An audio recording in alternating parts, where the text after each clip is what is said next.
जी के साथ बैठी हूँ।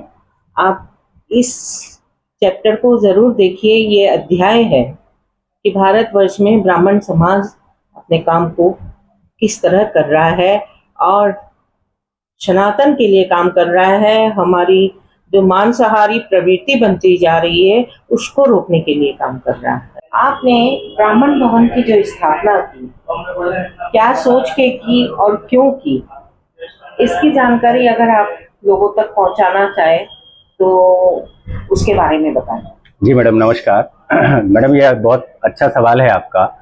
बेसिकली इसके 3 उद्देश्य हैं। प्रथम उद्देश्य तो आज के समय को देखते हुए मैं कहूँगा कि विश्वसनीयता की कमी हुई। हमारे खान पान, हमारी जो हमारा खान पान है, हमारे जो ब्राह्मणों का भोजन है या हमारे हिंदू समाज का जो एक भोजन था, अब हमें ऐसा लगता है कि हम होटलों और कहीं जाते हैं तो हमारी विश्वसनीयता के साथ खिलवाड़ होता है। और हमारे ब्राह्मण समाज के लिए तो खासकर आज आप देख रहे हैं कि जैसा जो माहौल है हमारे देश में, हमारी विश्वसनीयता, हमारी गुणवत्ता और हमारे धर्म और संस्कार के साथ खिलवाड़ हो रहा है। तो इसके चलते सर्वप्रथम इस भवन का मेरा उद्देश्य था कि विश्वसनीयता, एक ब्राह्मण भवन में लोगों को शुद्ध भोजन और ठहरने और चीटिंग जैसे चीजों से उनका बचाव हो सके, तो एक स्वच्छंद भाव से अपने परिवार के साथ दिल्ली राजधानी में ठहर सके।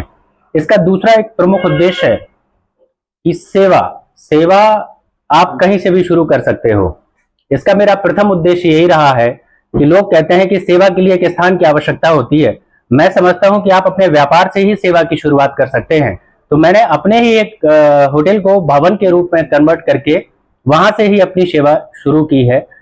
और इसका जो मेन उद्देश्य है, जो तीसरा उद्देश्य मैं कहूंगा कि इसमें हमारे स्टूडेंट्स के लिए रहने के हमने 15 बेड की व्यवस्था की है। जो आर्थिक रूप से कमजोर वर्ग के व्यक्ति हैं, जो अपने पढ़ाने लिखाने बच्चों को असक्षम है, उनके यहाँ रहने की कम पैसे में उचित दरों में भोजन और रहने की उत्तम व्यवस्था है, बच्चों के लिए भी और हमारे समाज के लोगों के लिए भी। जी, तो ये उद्देश्य आपके दिमाग में आया क्यों?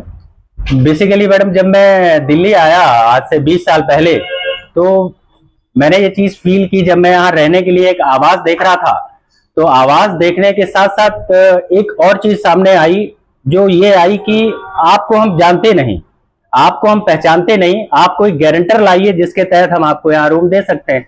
वो बात मेरे जहन में बैठ गई और मुझे सर इस पर 15 से 20 साल मैडम लग गए इस स्थिति तक आने तक कि मैं बाहर से जो लोग राजधानी दिल्ली आते हैं उनका कम से कम एक आश्रय यहाँ होना चाहिए जो हमारी गारंटी लेने को तैयार हो। तो इसलिए मैंने ये एक भवन का एक निर्माण कराया। आप अपने होटल के एड्रेस और फोन नंबर की जानकारी जरूर दे दर्शकों। जी जी और मैडम, अपने बारे में भी संक्षेप में बताएं। मैडम, मेरा नाम करुणाशंकर त्रिवेदी है और मैं पेशे से सॉफ्टवेयर इंजीनियर हूँ। ये सफर धीरे धीरे मेरा चलते चलते ईश्वर यहाँ तक लाया है। मैं समझता हूँ कि ईश्वर ही लोगों की गति तय करता है कि आपको कहाँ पहुँचना है। तो मेरा बस इतना ही एक परिचय है और मैं बस आप लोगों के लिए ही शायद सेवा के लिए हुआ हूँ, तो मैं उस पर तत्पर हूँ। नहीं, आपका एड्रेस? मेरा एड्रेस करोल बाग नाईवाला 938/3 में स्थित है भवन ये। और ये भवन main posh area central Delhi Karol Bagh में स्थापित है, जो नई दिल्ली रेलवे स्टेशन से सिर्फ 1 किलोमीटर की दूरी पर है। कनॉट प्लेस, जो राजीव चौक मेन माना जाता है दिल्ली का हृदय, वो सिर्फ 1 किलोमीटर की दूरी पे है।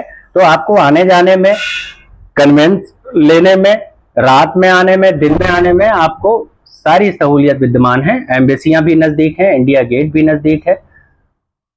फोन नंबर बताएं। जी, 9953090584 7011895100, ये यहाँ के कॉन्टेक्ट नंबर हैं। धन्यवाद sir. Thank you so much. की तरफ से आपको बहुत बहुत धन्यवाद देती हूँ कि आपने इतना सुंदर भवन बनाया और इतना सब कुछ आपने रखा है जो नॉमिनल है, और रहने और खाने का शुद्ध भोजन, भोजन इतना सुस्वाद है। तो मैं लोगों को, दर्शकों को ये बोलना चाहूंगी कि आप जरूर आए। करोल बाग में जो ब्राह्मण भवन है वहाँ उतरिए। अच्छा भोजन, अच्छे रहने की व्यवस्था, अच्छे मेंटेनेंस की व्यवस्था आपको सुचारू रूप से मिलेगी। जी।